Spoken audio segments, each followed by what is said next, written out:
تشاهدونا في عدد اليوم من برنامج العيادة. ما هي أعراض وكيفية تشخيص مرض السيلياك؟ في فقرة التغذية سنتطرق لخضار السلق وفوائده الصحية. فقرة الرعاية الصحية سنتحدث فيها عن مشكلة الشخير وما هي أسبابه. لنتابع.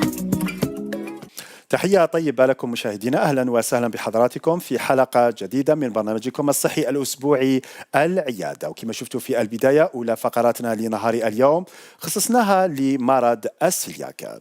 يصيب هذا المرض حوالي 1% من سكان العالم، وهو راجع إلى اضطراب وخلل في ردة فعل الجهاز المناعي تجاه بروتين الجلوتين الموجود في بعض الأطعمة ومواد أخرى.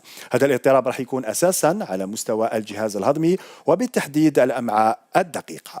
إذن ما هي أعراض مرض السيلياك؟ من المعني بالإصابة؟ وهل يمكن الشفاء منه نهائيا؟ الإجابة عن هذه الأسئلة وأخرى مشاهدينا تأتيكم بعد لحظات.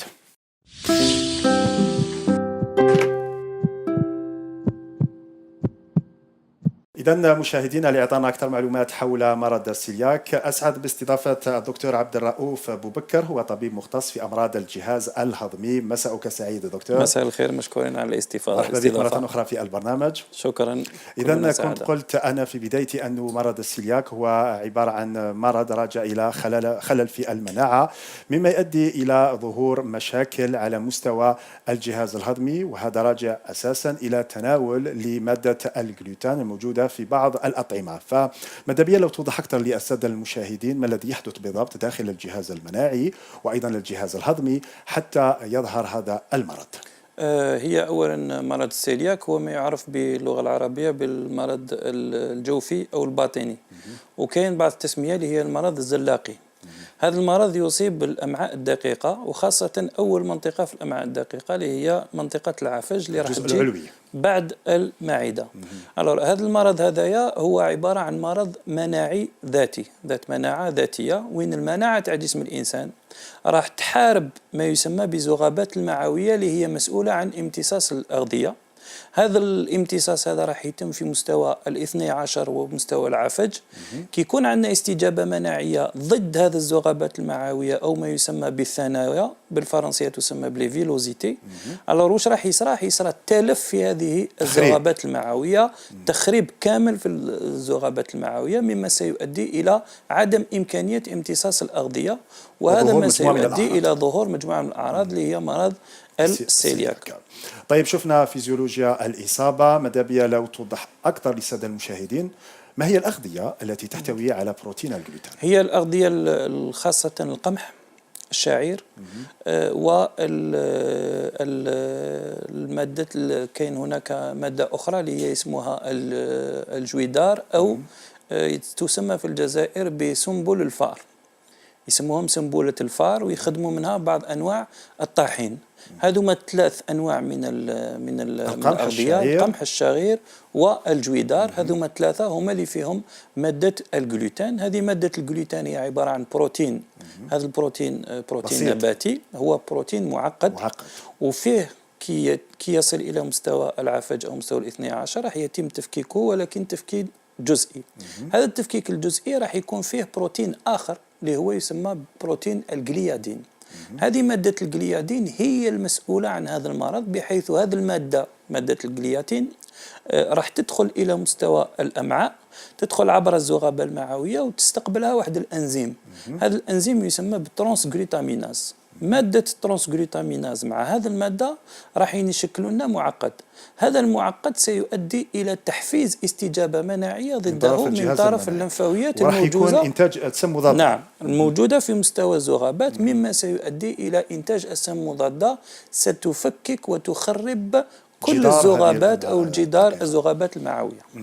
بما أنه تناولنا لهذه الأطعمة دكتور حيكون في سن نوعا ما مبكرة، ربما في مرحلة الطفولة، فسؤالي لك: هل بداية الإصابة بمرض السيلياك هي تقتصر فقط على الأطفال، أم يمكن أيضا للبالغين يعني مع التقدم في السن أن يصابوا بمرض السيلياك رغم أنهم كانوا يتناولوا يعني القمح والشعير بشكل عادي وما كان في حتى مشكل؟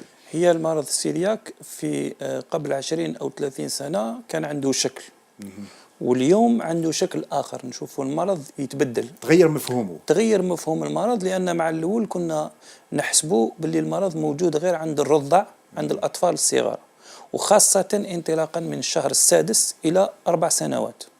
ثم مع مرور الزمن شفنا باللي هذا السيلياك يقدر يصيب إنسان في عمره 6 أشهر أو 7 أشهر أي رضيع، إلى إنسان عنده 60 سنة. عندنا حالات وين مريض عنده 60 سنة بداية الإصابة في كانت في حياته 70 ما كان سنة. عنده حتى أعراض، وفي 60 سنة شخصنا مرض السيلياك. إذا مرض السيلياك يكون عند الطفل الصغير ويكون مام عند الإنسان البالغ. يعني إصابة ثانوية، سوناتين سكوندير. هي إصابة ثانوية أو إصابة راح تكون كيفاش نقولوا، يكون الإنسان عنده قابلية الإصابة بالمرض، ولكن ما كانش هناك عوامل باش يبان المرض، وفي سن معين ظهر المرض. كنا شفنا من خلال هذه الفيزيولوجيا أنه مرض السيلياك هو راجع إلى خلل في المناعة، مناعة ذاتية، راح يتم إنتاج أجسام مضادة نتيجة تناول لمادة الجلوتين الموجودة في بعض الأطعمة، مما يؤدي إلى حدوث هذا الالتهاب على مستوى الأمعاء الدقيقة وتدمير البطانة الداخلية للأمعاء الدقيقة. فالسؤال لك دكتور، هذا الخلل في المناعة هل له أسباب معينة يؤدي إلى ظهوره؟ هو السبب هو ما كانش سبب معين، هي عدة عوامل تؤدي إلى ظهور المرض. يعني هناك بعض الناس اللي عندهم قابلية الإصابة بالمرض، عندهم استعداد وراثي، هذه يسموها بالفرنسية لا بريديسبوزيسيون جينيتيك. الإنسان هذا عنده بعض الجينات المسؤولة عن ظهور المرض، بحيث لقينا في عند هذا الناس اللمفاويات الموجودة داخل الجدار بطانة الأمعاء، وجدنا بلي اللمفاويات تحتوي على معقد التوافق النسيجي اللي هو الاشيلا. عندهم اشيلا معين اللي هو الدي كيو 8 بنسبة 80%، والدي كيو 2 بنسبة 10%. خاص بهذه الفئة، خاص بالفئة اللي عندها لا مالادي سيلياك. كون إنسان ما عندوش هذا النوع المرض لا يعتبر مرض سيلياك. إذن هناك قابلية وراثية. إلى جانب القابلية الوراثية هناك عدة عوامل تؤدي إلى ظهور المرض.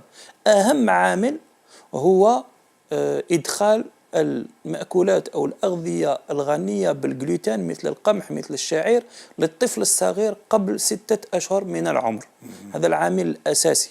العامل الثاني الذي يساعد هو الرضاعة الطبيعية. شوفوا بلي الأطفال اللي ما تحصلوش على رضاعة طبيعية 6 أشهر الأولى هما أكثر عرضة للمرض. إلى جانب هذا هناك بعض العوامل المحيطية مثل بعض البيئية، مثل بعض التعفنات، خاصة التعفنات الفيروسية. هناك تعفنات فيروسية في مستوى الأمعاء الدقيقة ستساعد على ظهور المرض. لانتوكسيكاسيون أليمونتير، انتوكسيكاسيون او بيان ما يسمى باللي غاسترو اونتيريت، ماشي تسمم، هي تعفن او التهاب فيروسي ناتج عن حمى معينه مثل الروتا فيروس ستؤدي الى ظهور المرض. وبالتالي ليس هناك سبب واحد، هناك عده عوامل محفزه عند شخص له قابليه الاصابه بالمرض. طيب، فيما يخص التوترات والعصبيه والنفسيه، فهل لها دور ايضا في ظهور هذا المرض؟ التوترات العصبيه تساعد عند الناس عندهم قابلية الإصابة بالمرض، ولكن ليست عامل أساسي أو مباشر لظهور المرض. الآن فرضا أن هذا المرض ظهر في مرحلة الطفولة، يعني عند الطفل، فما هي أهم الأعراض التي إذا وجدت عنده فأكيد تستدعي الفحص وهي تبقى مؤشر إلى احتمالية الإصابة بمرض السيلياك؟ هي مرض السيلياك هو معروف عند الناس، معروف عند الأطباء كالأطباء الأطفال وخاصة والأطباء بصفة عامة. هو طفل عنده إسهال حاد يفوق شهر أو شهرين انطلاقا من الشهر السادس بدون توقف. عنده تأخر في النمو. إذا سمحت لي فقط، هذا الإسهال هل صاحبه ارتفاع في درجة الحرارة؟ ما يصاحبوش ارتفاع في درجة الحرارة، يكون عنده إسهال يومي، يعني أبيريتيك، إسهال يومي وحاد ومزمن أكثر من 4 أسابيع. وراح يكون عنده تأخر في النمو، سواء في النمو الجسد ولا في اكتساب الزيادة في الوزن ولا اكتساب ما يسمى بالمنعكسات، لأن الطفل كي يكبر 6 أشهر 8 أشهر 9 أشهر سنة راح يكون عنده عدة منعكسات يكتسبهم يعني ومهارات. وخاصة الأولياء يجي عند الطبيب ويقول له باللي أنا عندي مثلا ابن عم الطفل، زعما ابن عمه في نفس السن ولكن الوزن تاعو الضعف، يقدر مثلا يمشي، يقدر ياكل، يقدر يقعد، والطفل هذا اللي مريض بالسيلياك هو مختلف يعني مختلف، وهذا السيلياك التطور تاعو يكون تطور ضعيف جدا وبطيء جدا. الى جانب هذا كاين عده اعراض اخرى ما ننتبهولهاش، ولكن يلزم الام تنتبه لهذه الاعراض. من بينها هي انتفاخ المستمر في البطن. التقيؤ عند الطفل فقط يعتبر من بين اعراض مرض سيلياك أو لوحده، أم لازم يكون مصاحب لوحده دون إسهال. هذاك الإسهال والضعف والتأخر في النمو هذاك هو ما يسمى بالتابلو دو ديفينيسيون، لو تابلو ديسكريبتيف اللي كانوا يعرفوه الناس كاع، ولكن في هذه السنوات تبدلت الأمور. الطفل كذلك يولي عنده ما يسمى بالإمساك. مع الأول كنا نعرفوا بلي غير الإسهال هو لا مالدي سيلياك، ولكن دوكا 10-15% من الأطفال اللي عندهم الإمساك يلزم نخمم في مرض سيلياك أو مرض السيلياك. إلى جانب هذه الأمور هذوما كاين عدة أعراض. الأعراض هذه ما تمشيش مع الجهاز الهضمي، ويلزم الإنسان يخمم في مرض سيلياك. مثلا الطفل اللي عنده فقر في الدم، هذا يلزم نشوفه مرض سيلياك. الطفل اللي عنده الصرع ليبيليبسي يلزم نخمو في مرض سيلياك. الطفل اللي عنده تأخر مدرسي يكون عادي ومن بعد يبدا يتاخر مدرسيا، التطور الذهني يعني التطور الذهني نخمو في مرض سيلياك. هذوما كاع عباره عن اعراض تاع مرض السيلياك. طيب عن دون الجهاز الهضمي. هل فيه علاقه يعني مباشره بين هذه الاعراض وهذا الخلل في امتصاص ماده الجلوتين؟ هي ماده الجلوتين نهار تدخل الى مستوى الامعاء راح يؤدي الى اتلاف الثنايا، وفي الاتلاف الثنايا سيؤدي الى عدم امتصاص عده مكونات هامه لجسم الانسان. هذه المكونات راح تساعد في نمو الجهاز العصبي، راح تساعد في تجديد الدم، راح تساعد في امتصاص الكالسيوم، راح تساعد في امتصاص فيتامينات تخثر الدم. هذوما كاع العناصر راح يكونوا ما كانش عند الطفل هذا، قلة فيها في الجسم تاعو، مما سيؤدي إلى التأثير على الجهاز الهضمي، على الجهاز الدموي، على الجهاز العصبي، على العضلات، على العظام خاصة، وعلى المفاصل، مما سيؤدي إلى ظهور كل هذه الأعراض. طيب هذا فيما يخص الطفل. الآن إذا ظهر مرض السيلياك عند البالغ يعني مع التقدم في السن، فهل الأعراض اللي تكلمت لنا عليها هي نفسها أم فيه ربما نوع من الخصوصية تقدر تكون نفسها، مثلا الإسهال، ضعف في الوزن، ولكن هناك عدة أعراض في مرض السيلياك هذه مع في القدم ما كناش نعرفوها. وعلاش؟ لأنه ما كانش هناك تطور في التشخيص. هنا كاين عدة طرق في التشخيص دوكا، ولينا نعرفوا الأجسام المضادة موجودة في المرض سيلياك. كي ولينا نعرفوا الأجسام المضادة ونحوسوا عليهم عند الناس، وربطنا بين تواجد هذه الأجسام المضادة وعدة أعراض. من بين الأعراض قصر القامة عند الناس. كاين بعض الناس قصير القامة، هذا مؤشر من بين مؤشرات، ماشي كاع الناس اللي عندهم قصر القامة عندهم مرض سيلياك، ولكن من بين المؤشرات على مرض سيلياك. كاين الإمساك عند الناس، كاين في بعض الحالات وين الإمساك راح يكون مؤشر المرض السيلياك، الإمساك المزمن. كاين كذلك الصلع هو كذلك من بين المؤشرات. صلع عند إنسان صغير في السن، مثلا 25 سنة 20 سنة، هنا يلزم نخمم في مرض السيلياك. كاين هشاشة العظام، الناس يتكسروا بزاف ولا عندهم هشاشة في العظام وما لحقوش لسن 50 أو 60. والسبب؟ السبب هو في الكالسيوم، لأنه ما كانش امتصاص الكالسيوم عدة سنوات، مما سيؤدي إلى هشاشة العظام. إلى جانب هذا كاين هناك الأنيميا أو فقر في الدم. كاين عند المرأة الإجهاض، ليزافورتمون ريبيتي، الإجهاض المتكرر بدون سبب. كاين كذلك الطفل كي يزيد عندها الطفل مثلا الأول أو الثاني ولا الثالث، نشوفوا الوزن تاع الطفل يكون على العكس يكون أقل. كاين كذلك في بعض الحالات وين الإنسان يكون عنده بعض الأمراض الأخرى اللي تقدر تكون عندها صلة مباشرة بالأمراض دي سيلياك، كما أمراض الدرقية، كما مرض السكري المناعي فيها خلل في المناعة. نعم. وكاين بعض الأمراض وين الطبيب مثلا في الفم تاع الانسان، بالفم فقط، فحص الفم نقدروا نعرفوا سواء عند الطفل او الانسان البالغ، نقدروا نعرفوا بلي عنده لامال دي سيرياك، كما التقرحات اللي اسمهم لي زافتوز المتكرره. وعند الطفل عندنا ميناء الفم، الفم او اللثه تاع الفم تكون ضعيفه، والسنان تاع الطفل ما يكونوش بيوضه كما الاطفال الاخرين، يكون عندهم اللثه تاعهم ولا الميناء تاعهم ما يكونش مليح. دونك وبالتالي هنا نخمم تكون ترونسبارونت، تكون شفافه، لانه بنيه العظام لان بنيه العظام والكالسيوم تكون ضعيفه. وهنا يلزم يخمم طبيب الاسنان باش يبعثوا باش يدير التشخيص. طيب فرضا انه كان فيه ظهور هذه الاعراض سواء في مرحله الطفوله او في سن نوعا ما متقدمه، اكيد انه المرحله المواليه هي الفحص عند الطبيب. المريض وصل عندكم للمصلحة، كيفاش يتم تشخيص الإصابة؟ هل في فحوصات معينة تلجأوا إليها؟ هي أولا كل ما يكون الإنسان مثلا الطبيب يشك في الأمراض دي سيلياك سواء عند الطفل الصغير ولا عند البالغ، راح نطلبوا التشخيص بواسطة الدم. إذا نديروا عينات من الدم ونبحثوا عن الأجسام المضادة الخاصة بمرض السيلياك. هذه الأجسام المضادة هي نوعين، هما أجسام مضادة موجهة ضد مكون معين يسمى بالأندوميزيوم، اللي هو مكون من بين مكونات ثنايا الأمعاء، لي زونتيكور أنتي أندوميزيوم، وعندنا لي زونتيكور أنتي ترانسغلوتاميناز. إذا شفت تكلمنا عليها، اللي هي هذاك الأنزيم اللي يفكك مادة الجليادين، وبالتالي يدخل في اتصال مع مادة الجلوتامين أو الجليادين، وما سيؤدي إلى ظهور هذا الاستجابة المناعية. دونك أول حاجة هي نحوسوا على الأجسام المضادة.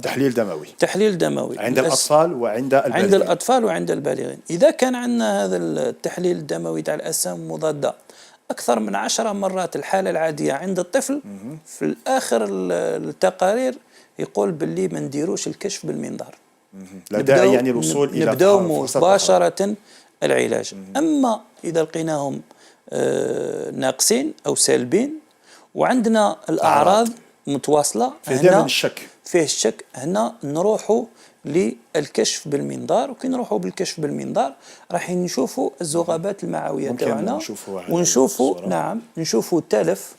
هنا في هذه الصورة رانا نشوفوا الذغابات المعوية، هنايا لي فيلوزيتي أو الثنايا. هنا الثنايا راهم مختفيين، ما كانش ثنايا، راك تشوف هنا كاين سطحية، يعني اناس بيليس، فوالا اناس بيليس هذايا ولا اناس بي اشوري. وشوف الفضاء بيناتهم، ليسباس بيناتهم كبير، يسموه ليسباس انتربلي. هنا من بين الاعراض اللي نشوفوهم حنايا في الكشف بالمنظار. ومن بعد ناخذوا عينه من هذا الثنايا، وهذه العينه هذه راح نحوسوا فيها على طول الثنايا، ونحوسوا على وجود اللمفاويات داخل الثنايا. إذا لقينا عدد كبير من اللمفاويات هذا شيء غير عادي، هذا دليل على أنه هناك استجابة مناعية مفرطة ضد ثنايا الأمعاء. عند الشخص البالغ التشخيص يلزم له الأجسام المضادة زائد الكشف بالمنظار والوخز وأخذ العينات. عند الطفل نديروا الكشف بالتحليل الدموية ونشوفوا إذا كانت النسبة عالية نبداو العلاج، إذا كانت النسبة متوسطة ولا سالبة هنا نروحوا إلى الكشف بالمنظار. إلى جانب هذا نزيدوا نديروا عينات دموية باش نحوسوا على فقر الدم، باش نحوسوا على النقص في بعض المكونات كالكالسيوم، يعني مضاعفات هذا المرض. طيب تم تشخيص الإصابة والتأكد من وجود مرض السيلياك. سؤالي ليك الآن هو نفس سؤال المريض أو ولي المريض إذا كان طفل. هل يمكن الشفاء نهائيا من هذا المرض؟ هو المرض هذا لسوء الحظ لا يمكن الشفاء منه، لأنه مرض طول مدى الحياة، ولكن يمكن العلاج. حاليا هناك علاج متمثل في الحمية، ولكن باش يشفى 100% ويعاود يولي كما كان، هذه نسبة قليلة جدا. وأكيد الدراسات هي يعني أكيد تجرى الدراسات الآن. اللي راهي جاية بالك نلقاو حل مناسب لهذا المرض. هو الأكيد أنه اتباع حمية غذائية واتباع نصائح الطبيب راح يخلوا أنه الشخص يعيش بشكل عادي، يعني هي الانسان اللي حاله يدير كحال عادي. الحميه تاعو، الحميه الغذائيه اللي هو لو ريجيم سون جلوتين، خالي من الجلوتين، راح يعيش حياه عاديه، ما راح يكون عنده حتى مضاعفات، وراح يعيش حياته كما اي شخص ما عندوش إنسان عادي. الانسان ما عندوش المرض.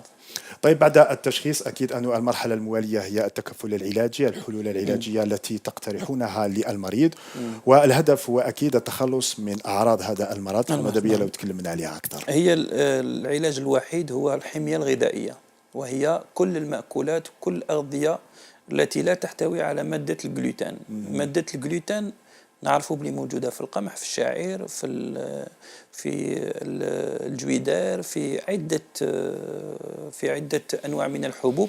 احنا نحيو كل هذه الانواع من الحبوب. كي نقولوا الحبوب بالك المريض ما يعرفش هذه الحبوب فاش نستعملوها. هذه الحبوب نستعملوها في الخبز، نستعملوها في الطحائن لي فارين، نستعملوها في المعكرونه لي بات، نستعملوها العجائن، نستعملوها في البيتزا، نستعملوها في كل المعلبات الاصطناعيه، سواء كانت كما نقولوا لها الطماطم هذيك المصبره، سواء كانت في المعجون، سواء كانت حتى النقانق المرقاز وفيها ماده الجلوتين. كل هذه المواد نحيوها، ونحيو كذلك عند الاطفال لسوء الحظ كل ما هو شوكولاته، وكل ما هو حلوى حلويات، هذو ما قاع فيهم ماده الجلوتين. الياورت مثلا، في الياورت كاين الاصطناعي وكاين الطبيعي. الاصطناعي كله نحوه لانه فيه الجلوتين، والطبيعي لا. الطبيعي يقدر ياكله، ويلزم يكون مكتوب فيه خالي من الجلوتين. وكاين دوكا في الوقت تاعنا كاين عده مواد منزوعه الجلوتين او خاليه من الجلوتين. حتى الحبوب، بعض انواع من الحبوب يقدر يستعملها، مثلا كما الارز، كما بعض انواع الطحائن الاصطناعيه اللي ما فيهاش الجلوتين، محضره خصيصا للمرضى السيلياك. كاين مام الحلوى بدون جلوتين، كاين الشوكولاته بدون جلوتين، كاين المعجون بدون جلوتين، كاين الخبز بدون جلوتين. هذوما كاع كاينين موجودين توفرين. هما الصح السعر تاعهم غالي شويه باهظ، ولكن موجودين نقدروا كاع نحوهم. وفيما يخص الأطفال الصغار الرضع، كنت قلت لنا أنه من بين الأسباب هي تقديم للجلوتين في سن نوعا ما مبكرة، أقل من 6 أشهر. نعم. الآن الطفل كي يوصل 6 أشهر يمكن تقديم الجلوتين بشكل عادي؟ إذا كان رضاعة عادية من عند الأم، رضاعة طبيعية، في 6 أشهر راح نبداو ندخلوا الجلوتين، راح ندخلوا لي فارين، راح ندخلوا فوالا اللي يكون فيهم الجلوتين، ندخلوهم كما نقولوا حنايا بكميات تدريجية وبكميات ضعيفة، ونبداو نزيدوا حتى يصل إلى سن السنة أو سنتين. نتبعوا الحمية العادية والأكل الطبيعي. أما إذا مدينا له كما احنا عندنا بعض العادات وين كاين بعض الناس يمدوا الفارين، يمدوا الطحائن، يمدوهم يخلطوهم مع الحليب للرضيع انطلاقا من الشهر الثالث مثلا، باش يزيد مثلا في الميزان. هذو مع العادات يلزم نحوهم، لأنه كل ما نتفاداوش هذا الشيء الطفل راح يكون عنده احتمال كبير باش يكون عنده الإصابة بمرض السيلياك. كاين ملاحظة صغيرة نديروها. مرض السيلياك الناس تقول بلي مرض نادر، هو موش مرض نادر. باش يلزم يعرفوا احنا عندنا سكان العالم في الجزائر حنايا عندنا مريض 1 على 200. كل 200 جزائري كاين واحد فيهم مصاب بمرض السيلياك أو له قابلية الإصابة بمرض السيلياك، معناتها معرض للإصابة بالسيلياك. معناتها واحد يلزم يعني واحد واش يلزم يدير، يلزم يتفادى كل هذه التصرفات. ونأكدوا خاصة على الرضاعة الطبيعية للأم في 6 أشهر الأولى. كنا شفنا أنه مشكلة مرض السيلياك هو قلة امتصاص الأملاح المعدنية، الفيتامينات. فهل فيه ربما استراتيجية علاجية معينة تلجأوا إليها والهدف هو تعويض هذا النقصان؟ هي خاصة عند الأطفال كي نبدأوا الحمية نبدأوا معها بعض المكونات، خاصة الكالسيوم مثلا باش يكون فيه نمو في العظام. كيفاش تمدوها لهم؟ الكالسيوم راح يتمد في أقراص، وراح يتمد في حقنات، وراح نمدوا كذلك بعض أنواع الفيتامينات كما لا فيتامين دي اللي تساعد كذلك في تثبيت الكالسيوم على مستوى العظام. ونشوفوا مثلا كي يكون عندنا نقص في الفيتامين ك نقدروا نزيدوا الفيتامين ك في حقنات، وراح نقدروا ما نلجؤوا الى اضافه الدم عند بعض الاطفال اللي يكون عندهم فقر دم كبير. عند الناس الكبار راح نشوفوا قبل العظام تاعهم كيفاش يكونوا باش نشوفوا كيفاش نزيدوا لهم الكالسيوم. هو عاده هو الكالسيوم اللي نضيفوه، اما الباقي راح يكون كله في الحميه، لانه الحميه هذه فيها كلش ما عدا العجائن، فيها الفواكه، فيها الخضر، الانسان يقدر ياكل كل هذه الامور بشكل عادي بشكل عادي، ولكن يتفادانا برك كل ما فيه ماده الجلوتين. كنا شفنا أنه بعض الأطعمة هي تحتوي على مادة الجلوتان ويجب تفاديها، فسؤالي ليك هل فيه ربما منتجات أخرى هي غير غذائية، ربما أدوية، مستحضرات، مواد كيميائية يجب توخي الحذر قبل استعمالها واستهلاكها من طرف مريض؟ هي مادة الجلوتين، هذا السؤال هذا مهم جدا، لأنه مادة الجلوتين موجودة في عدة صناعات، من أهمها صناعة الأدوية. كل الأدوية اللي تكون في شكل جيلول راح يكون فيها الجلوتين. بعض المستحضرات التجميل فيها الجلوتين. بعض أنواع الشامبوان تانيك فيها تاع غسل الشعر فيها كذلك الجلوتين. دونك الإنسان قبل ما يستعمل حاجة راح يشوف قبل، يقرأ وش فيها، اسكو فيها الجلوتين ولا ما فيهاش الجلوتين قبل ما يستعمل هذيك المادة. المريض يتساءل يقول لك بصح قرص صغير تاع الدواء اللي هو الجيلول، يقول لك هذيك تقدر ممكن يعاود يرد لي المرض. هذيك الآثار من الجلوتين هي أنت تشوف فيها آثار صغار، ولكن كي يدخلوا إلى مستوى الأمعاء تاوعك أنت عندك مناعة مستعدة تهاجم أي حاجة فيها الجلوتين.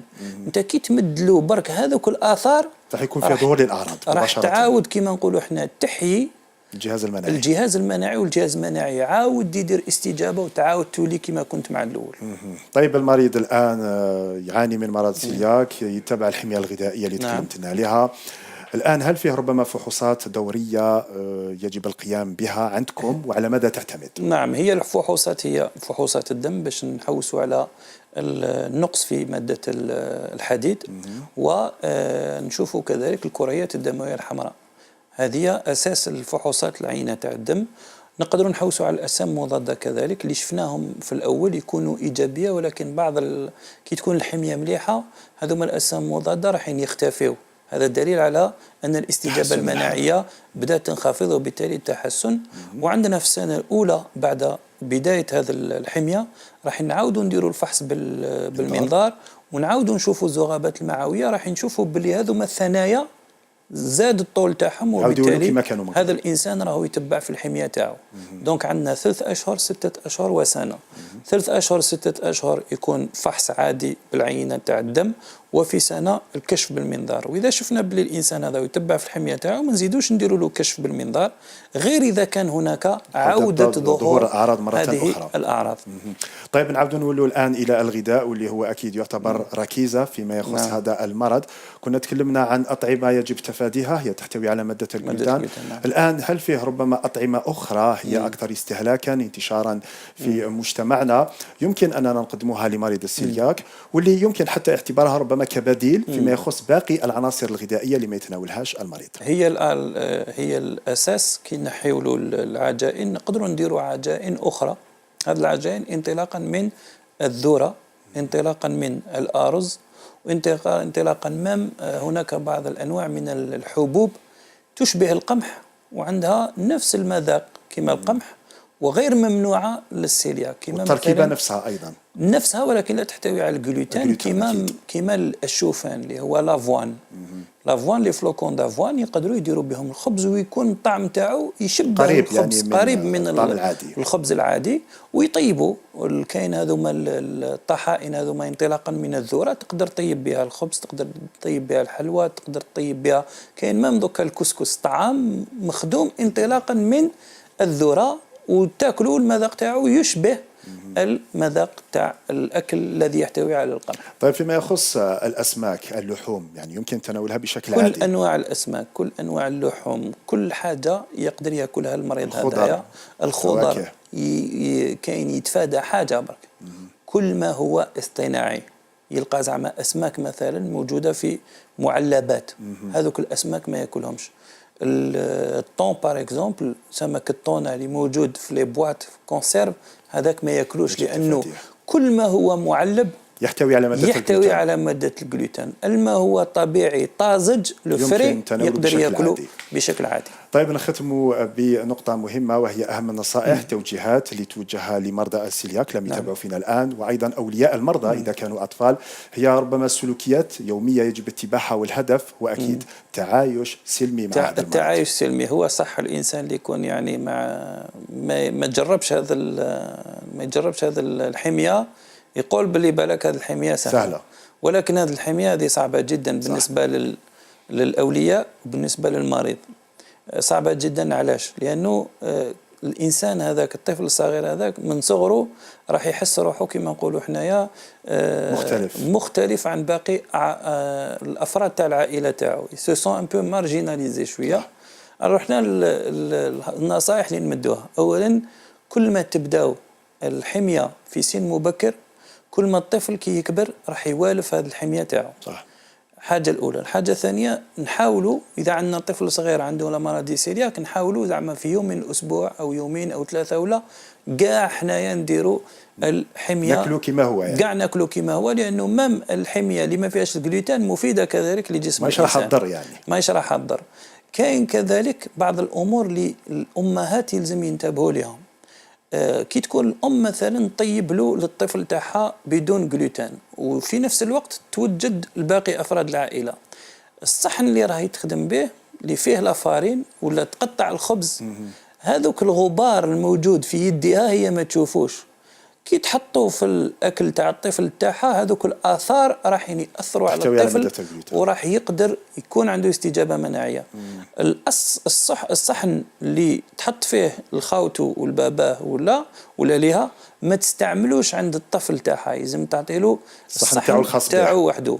الطياب اللي طيبوه من الأحسن في الدراسات الجديدة يقول لك نطيبوه في الفخار الأمراض السيلياك وما نطيبوش في الإينوكس، دونك تستعمل هذا الفخار. إلى جانب هذا يلزم هذا الطفل هذايا نعودوه، ما نخوفوهش باللي يلزم باغ اكزومبل زعما ما يلزمش ياكل هذه، ما يلزمش هذه ماشي مليحه، نعودوه غير بالعقل. يكون تأقلم باللي كل ما تاكل انت ما راكش مختلف كبير علينا، عندك مشكل صغير، هذا المشكل الصغير هذا كون تاكل مثلا الماكله تاعنا واش راح يصرى لك، نذكروه بالمضاعفات ونذكروه بوش كان عنده، وبالعقل ان شاء الله يوالف هذا ويعيش بشكل عادي، يعني كباقي الاشخاص، ويعيش بشكل عادي ان شاء الله. وما كانش حتى مشكل. ودكا كاينه حاجه مهمه جدا اللي هي عندنا الانترنت، عندنا بعض الجمعيات الخيريه صح. وبعض الجمعيات المرضيه. كان عندنا عده امراض احنا كان عندهم مشاكل، ونغتنم الفرصه باش نشكر الجمعيه راهي نخدموا معها تاع مرض سيلياك، جمعيه امراض السيلياك، ونتعاوننا بزاف. كاين ناس ما عندهمش كما نقولوا حنايا الامكانيات باش يجيبوا هذه الحميه، نبعثهم لهذوما الجمعيات يجمعوا لهم الاموال ولا يجمعوا لهم هذوما الطاحين الخاص بهم ونتعاونوا. ويلزم لنا كذلك يكون فيه تربيه ايضا غذائيه، وهذا هو المشكل الاساسي. ذكرتني في التغذيه الاساسيه. نصيحه كي يكون انسان عنده مرض سيلياك ولا عنده وليده عنده مرض سيلياك ولا هو عنده مرض سيلياك، ما يكتفيش برك بالطبيب الخاص تاعو، مثلا طب الاطفال ولا حنايا طب الامراض الهضميه، ولا كذلك يقدر يروح كذلك الى امراض مختصه، الاطباء المختصين في الحميه، لي نيوتريسيونيست يقدر يتبعوا، يوري له واش لازم ياكل واش ما لازمش ياكل. هذاك هو الاختصاص تاعو، ما يوري له واش ياكل واش ما ياكلش، ونتبعوه.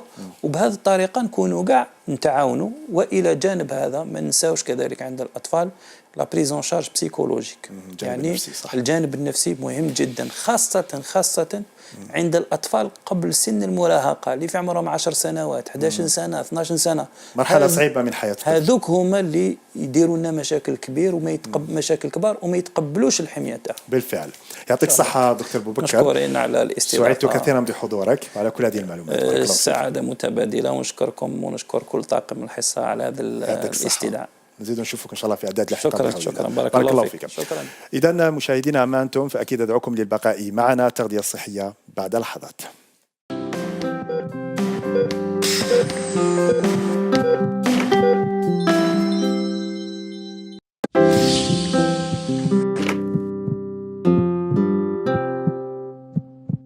إذا مشاهدينا مكملين دائما لبرنامج العيادة. في فقرة التغذية الصحية راح نتكلم عن السلق، واللي هو أكيد من بين أحد الخضر الورقية ذات منفعة كبيرة على صحة أجسامنا.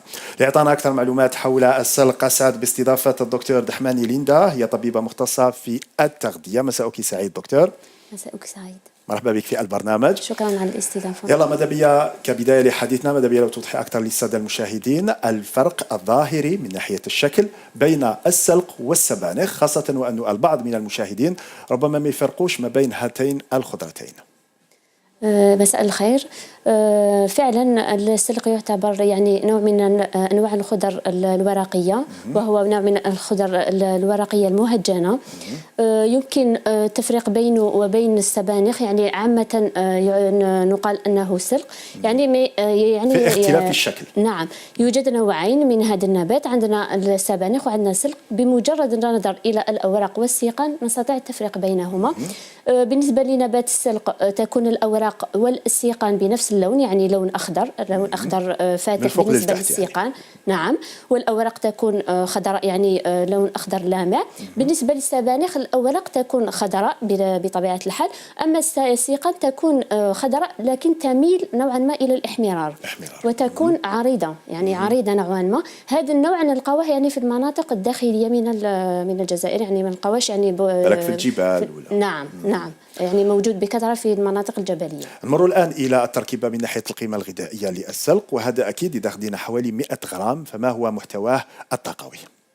في 100 غرام من السلق نجد كمية كبيرة من الماء، يعني غني جدا من ناحية الماء، لذلك يقال أن السلق يدفع عن الجسم العطش، يعني عنده فيه كمية كبيرة من الماء. نعم، فيه كمية كبيرة كذلك من الألياف، يعني ما يجعل قيمته الغذائية يعني جد مفيدة. سنرى بعد ذلك الأهمية يعني الكبيرة على الألياف. يعني في مجرد 100 غرام نلقاو 60% من الحاجيات اليومية للألياف تكون متوفرة.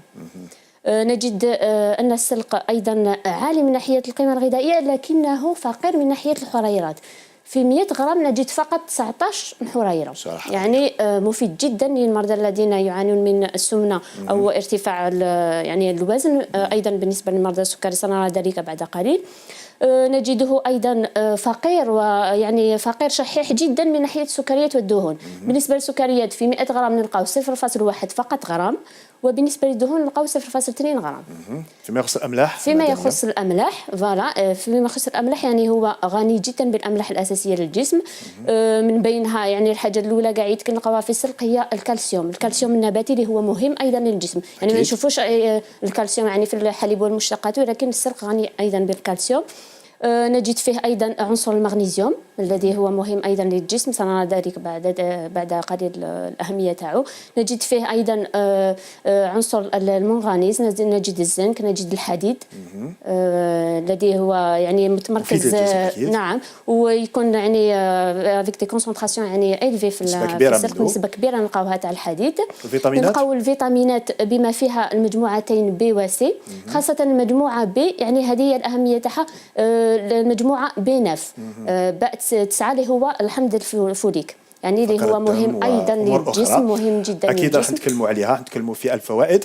لكن قبل ما نمروا إلى أهمية هذه التركيبة اللي شفناها واللي أكيد هي متنوعة وغنية جدا، ماذا بيا لو نطرقوا إلى مرضى السكري؟ هم كثيرون، وفي كثير من المناسبات كنت تلقيت أسئلة تتعلق بالنمط الغذائي لهذه الفئة، فوش تقدري تقولي لهم فيما يخص تناولهم للسلق؟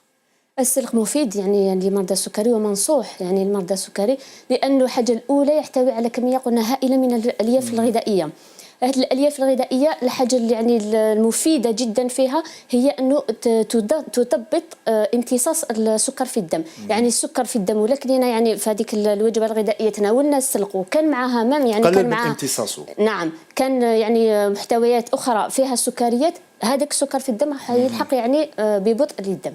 هذه الحاجة الأولى يعني بالنسبة للفائدة، يعني بالنسبة للمرضى السكري. الفائدة الثانية لقينا أنه يعني أبحاث حديثة أجريت لقوا بلي غني بحمض فالبرويك، لاسيد فالبرويك. هذا لاسيد فالبرويك يحسن من مستويات السكر في الدم، مستويات الجلوكوز في الدم. ويعني الحاجة اللي أكثر يعني الأهمية تاعو هذا لاسيد فالبرويك يزيد في حساسية الأنسولين. إلى ميليور لا سنسيبيليتي على الأنسولين، فعالية الأنسولين في الجسم. بذلك سيتم يعني خفض مستويات السكر في الدم، لذلك فهو منصوح جدا لمرضى السكري. شحال لازم ياكلوا باختصار إن أمكن؟ بالنسبه لمرضى السكري يعني كما يعني الخضر الاخرى يعني ما كاش مشكل. بالنسبه للكبار 150 غرام يعني يوميا يعني ما كاش مشكل. بالنسبه للصغار يعني للاطفال 100 غرام. طيب نمر الان الى اهم الفوائد اللي ممكن انها تعود على صحتنا اكيد نتيجه التناول العقلاني لهذه الخضره. ما هي اهم هذه الفوائد؟ الفوائد عديدة يعني للسلق. نذكر يعني أهم الفوائد تاعو. قلنا الحاجة الأولى يعني هو غني بالألياف، يعني ديجا الألياف ملح للجهاز الهضمي. نعم، تلين المعدة، تلين الأمعاء، يعني تقاوم الإمساك، تقاومه يعني نتفادوا الإمساك أيضا. يعني حتى تسهل العبور المعوي. قلنا بلي غني بالماء، يعني سي ديدغاتاسيون دو كور، يعني اعاده الماء يعني للجسم. قلنا غني بالفيتامين بي 9، خاصه المجموعه بي 9. الفيتامين بي 9 مفيد جدا للمراه الحامل، نتفادوا بذلك يعني تشوه الاجنه، تشوه الجنين.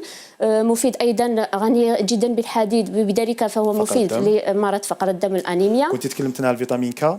نعم، غني بالفيتامين ك، لذلك يعني نهضروا بزاف عليه في يعني المواضيع التي تخص الادويه المضاده للفيتامين ك.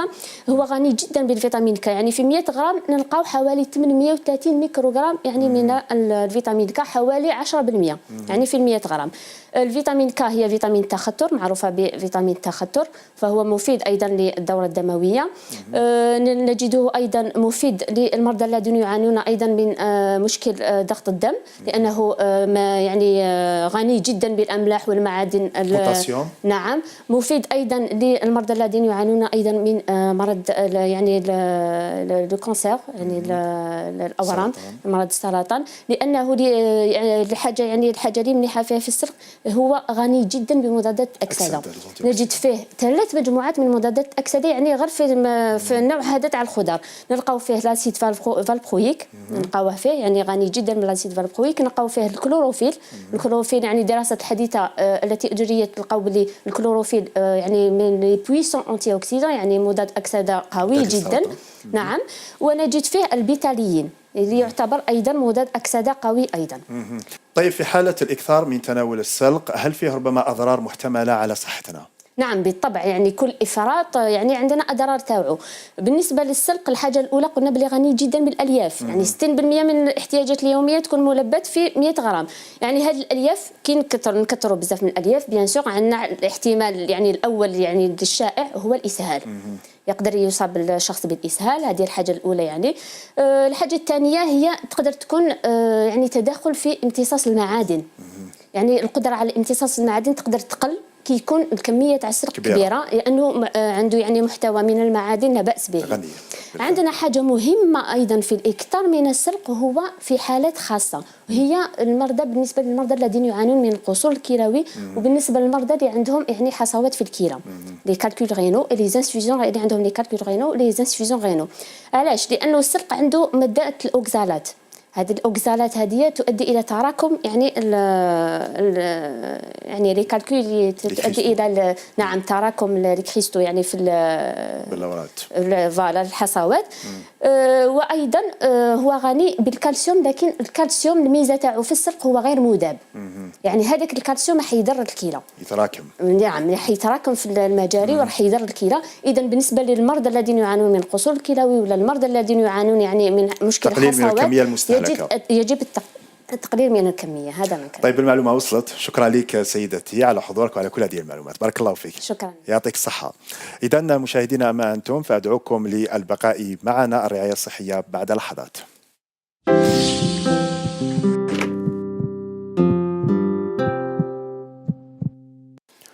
تحية متجددة لكم مشاهدينا، نرحب بكل اللي تحقوا بنا الآن على شاشة نوميديا في ثالث جزء الرعاية الصحية. راح نتكلموا عن مشكل يأرق كثير منكم، وبالأحرى هو مشكل يقلق كثير الناس اللي تنام بجانبكم، واللي هو أكيد الشخيرة. مشاهدينا اللي أعطانا أكثر معلومات حول هذا الموضوع، أسعد باستضافة الدكتور سعدي زكريا، هو طبيب مختص في أمراض وجراحة الأذن، الأنف والحنجرة. مساءك سعيد دكتور. الله يسلمك، مساء سعيد لك كذلك دكتور دهينا.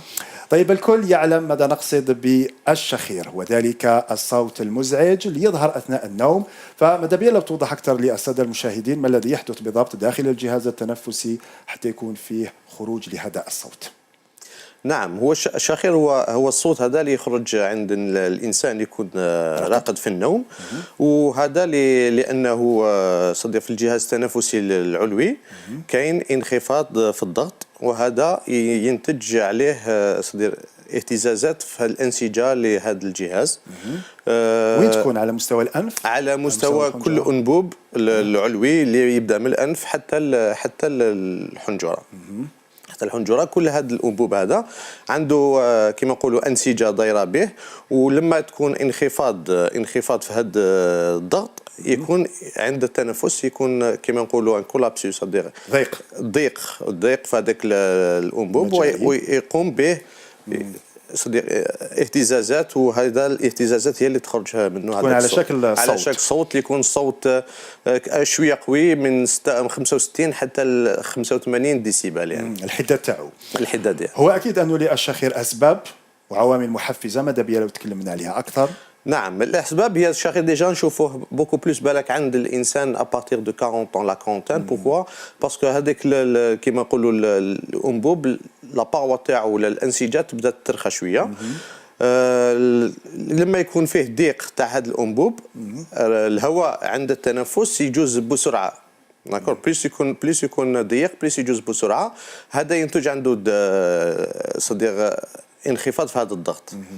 الوغ الاسباب هنا هي كل شيء اللي يقوم ليجعل الضيق فوالا الضيق، هي يعني باغ اكزومبل اعوجاج فوالا اعوجاج في الغضروف الانفي، لا كلوازون نازال، يكون فيه اسمها الشراع الخدي، هو لو فوال دو بالي. لو فوال دو بالي يكون مرخي شويه، هي تشوهات خلقيه ام ممكن انها تظهر يعني مع مرور الوقت؟ هي تقدر تظهر، هي تقدر تكون تشوهات خلقيه، تقدر تكون كذلك مع التروماتيزم نازال، ولكن ضربه خداها الانف، ولا مع الوقت مع هذه وحده. وكاين كيما نقولوا دهون اللي تكون السمنه على مستوى الرقبه عند نشوفوها كثير عند الرجال ابارتيغ دو سيغتان اج، يبدا تكون تراكم هذه الدهون في لا باروا تاع الانبوب، ودير ضغط. وكاين اوسي كيما نقولوا انتفاخ في اللوزتين عند الانسان يكون مريض يمرض اللوزتين كثير. وهل للوراثه ربما عامل محدد في ظهور هذا المشكل وانتقاله ما بين الاجيال؟ هي لا فيزيونومي كما يقولوا السمنه تقدر تكون وراثيه، ولا لا فيزيونومي يعني بطريقه غير مباشره، طريقه غير مباشره. والحساسيه على مستوى الانف، الحساسيه هي تقدر تعطينا ضيق في الانف، هي لي كورني اللي جايين في داخل الانف يقدروا يتنفخوا من الحساسيه، وهذا يصعبوا من مرور الهواء. اكزاكتومون. هو اكيد انه في كثير من الاشخاص اللي يتابعوا فينا الان ربما يعانوا من هذا المشكل، فسؤالي ليك متى يجب الفحص؟ يعني هل في حالات معينه تستدعي الفحص عند الطبيب، ام كل شخص يعاني من الشخير هو ملزم بالتوجه عند الطبيب؟ كاين الشخير اللي يكون كيما نقولوا استثنائي، ولا يكون عند نيمبورت كال شخص يقدر بالك يشخر شويه، مي كاين شخير مزمن. الشخير مزمن اللي يتنبه له الكثره لونتوراج ديال المريض، العائله تاعو، هو الانسان ما كي يرقد ما يفيقش بلا يشخر، مي سورتو سي لونتوراج، يجان لونتوراج وحده، وتكون الشده تاعو كبيره، وتكون شده كبيره كي يكون مزمن. وكون الحاجه اللي يخاف منها الانسان هي توقف عن التنفس عند النوم، هذا يكون ابارتير دو فوالا لابني دو سوماي ابارتير دو 10 سكوند، لا، هنا لازم يقوم بالفحص. عند يقدر يأثر عليه على القلب، يأثر عليه على المخ، الجهاز التنفسي. أكيد. الآن المريض وصل عندكم للمصلحة، قام بالفحص، فما هي أهم التشخيصات اللي تقوموا بها، يعني الفحوصات المعمقة اللي تلجؤوا إليها، وما الهدف منها؟ اولا لازم نقوموا بفحص طبي، صديق نشوفوا الانف اس كاين اعوجاج انتفاخ في الانف الداخل، ولا نشوفوا الفم اسكو هذاك الشراع الخدي يكون طويل ولا يكون مرتخي. كاين لوزتين صدير يديروا الضغط داخل الجسم. هذه الحاجات اللي نشوفوهم اولا، ومن بعد نقوموا بفحص بالمنظار باش نشوفوا كل هذا الانبوب العلوي كيفاش الحاله تاعو. ابارتيغ دو لا صدير سي ومن بعد نقدروا نديروا واحد اخرين، صدير دي زيكزامان دوطخ اكزامان اللي هي لا رينومانوميتري، اكثر دقه، يعني اكثر دقه. ولا كان اعوجاج نشوفوا اصلا هذاك الاعوجاج هو اللي اثر، صدير نقيسوا الضغط، صدير كاش لو فلو ايريان او نيفو دو لا فوس نازال. لا رينومانوميتري تقيس لنا بدقه الضغط اللي راح يجوز في هذه واحده. وكاين لا بوليسومنوغرافي. لا بوليسومنوغرافي هي راح نشوفوا اكزاكتومون كيفاش راح يرقد الانسان. كاين جهاز نركبوه مده عند النوم كي راح يرقد، الوغ يشوف لنا عمل القلب، عمل المخ، يقيس كميه الاكسجين اللي تكون في الدم، ويزيد سورتو يقيس لنا العدد سكون ابل لانديس ولا لاندكس ابني ايبوبني، صدير شحال خطره راح يدير في الساعه توقف في التنفس. وهذا اللي الحاجه نشوفوا اذا كان فيه مضاعفات، يعني هذه الحاجه اساسا، هذه الحاجه المهمه اللي لازم نشوفوها. لا بوليسونوغرافي العدد لابني دو سومي راح يديرهم في الساعه، ممكن تكون خطيره يعني على حياه المريض. اكزاكتومون، راح نشوفوا العدد تاعها، وكذلك نشوفوا طول المدى تاعها، اسكو هو طويل ولا يعني المده تاعها اسكو طويله ولا لا. بليس يكون العدد كبير في الساعه ابارتيغ دو 6 باغ سي باثولوجيك. ومن بعد يكون فيها كيما نقولوا تختلف من حاله الى حاله. كاين من 6 ل 15 من 15 30 من 30 الفوق للساعه، هنا يكون خطير جدا. لازم يقدر يكون كيما نقولوا بعد شر موت مفاجئ. الان بعد الفحص والقيام بهذه التشخيصات المعمقه، اكيد انه المريض راح يطلب حلول لمشكلته. فما هي العلاجات المتاحه حاليا للحد من مشكله الشخير؟ الحل صدير كيما نشوفوا البرانسيب تاع الشخير، لازم نشوفوا البرانسيب تاع التريتمون. هي لازم نعاودوا نعرضوا في الانبوب هذا كل اعوجاج ولا كل لوزتين كبيرتين ولا حاجه لازم نعاودوا نعرضوهم. الوغ سواء بطريقه الدواء ولا كاين حساسيه ولا كاين اعوجاج ولا لازم عمليه نقوموا بهم على مستوى الانف ولا مستوى اللوهات بالليزر ولا بلا راديو فريكونس. وكاين ولا ما كاش كيما نقولوا حل ولا هاد الحلول ما بدات نتيجه، لهنا لازم نديروا سكون ابل ان اباري اللي يرقد به الانسان في اللي يشخر، واللي يمد لنا سكون ابل لا بريسيون بروغريسيف كونتينيو تدريجيه. فوالا ينحي المشكل تاع انخفاض الضغط في الانبوب، راح يمد الضغط مرتفع ويخلي لي باروا تاع لا فارنكس في حاله جيده. فوالا. وكاين حالات باش ناكدوا اكزاكتومون كما قلنا من قبل، صدير نشوفوا بالمنظار نديروا لانستيزي ليجير، صدير نديروا الانسان كوم سي راهو راقد، ونديروا له بالمنظار ونشوفوا اكزاكتومون الجهه اللي راهي فيها خلل ولتماك نروح نديروا فيها لا راديو فريكونس باش تولي صلبه وما اعاده فتح تلك المنطقه يعني. اكزاكتومون وي. طيب المعلومه وصلت، شكرا لك يا دكتور. الله يسلمك الدكتور دينا، بارك الله فيك على الاستضافه. شكرا لك ونتمنى لك كل التوفيق ان شاء الله. بارك الله فيك. صحيح. اذا مشاهدينا نمر بكم الان الى اخر جزء للاجابه عن البعض من استفساراتكم الصحيه.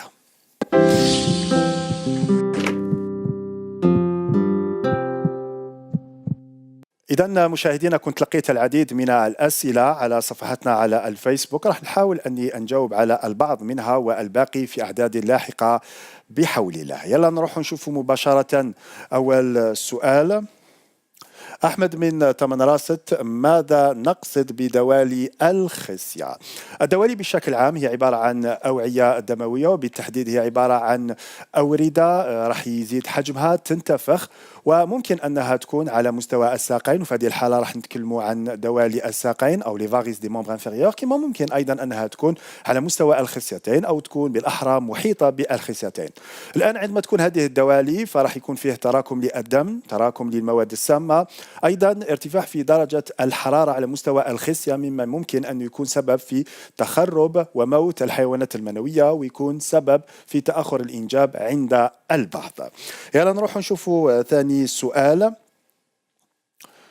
شاهناز من العاصمة: تزوجت منذ 3 أشهر ولم أحمل بعد، وكان عندي كيس من قبل على مستوى المبيض، هل هو السبب في تأخر الحمل؟ الإجابة هي أكيد نعم. إذا أنت تعاني الآن من كيس على مستوى المبيض فهو من بين أسباب تأخر الحمل، لأنه هذا الكيس راح يؤدي إلى خلل في الدورة الشهرية. الآن أكيد نصحك بزيارة طبيب المختص في أمراض النساء والتوليد، راح يعمل فحوصات للتأكد من نوعية هذا الكيس. في غالب الأحيان هي عبارة عن تكيسات وظيفية أو ما يعرف بالكيست فونكسيونال، واللي غالبا يختفي بمجرد دخول للدورة الشهرية المقبلة. ممكن أيضا تقديم أدوية للمرأة.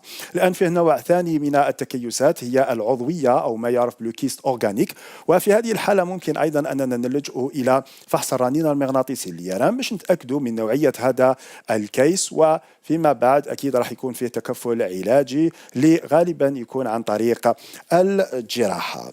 إذن مشاهدينا، لكل بداية نهاية. وصلنا بكم إلى نهاية آخر عدد من برنامج العيادة لسنة 2018. نحب نشكر كل الضيوف اللي تشرفت بحضورهم. الشكر أيضا موصول لكم أنتم مشاهدينا محبي برنامج العيادة. شكرا على متابعتكم، وفائكم، وأيضا تشجيعاتكم لنا. نحب نغتنم الفرصة ونقول لكم عام سعيد. كل عام وأنتم بخير، كل عام وأنتم بصحة وهناء، كل عام والجزائر في أمان واستقرار. يلا نضرب لكم موعد السنة القادمة إن شاء الله. سلام.